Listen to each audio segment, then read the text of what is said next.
ajunge pe ziua de astăzi. Da.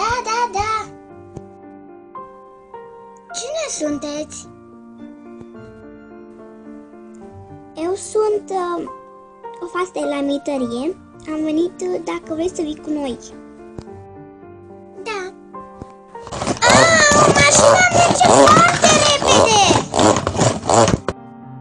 Cât mai e? Puțin. Am ajuns, aproape.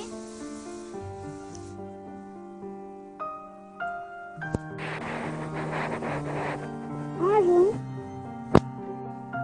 Ok, am ajuns.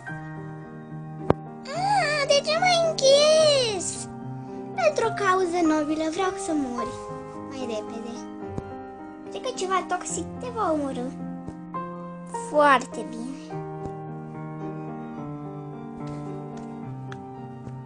Iubito! Oare unde e?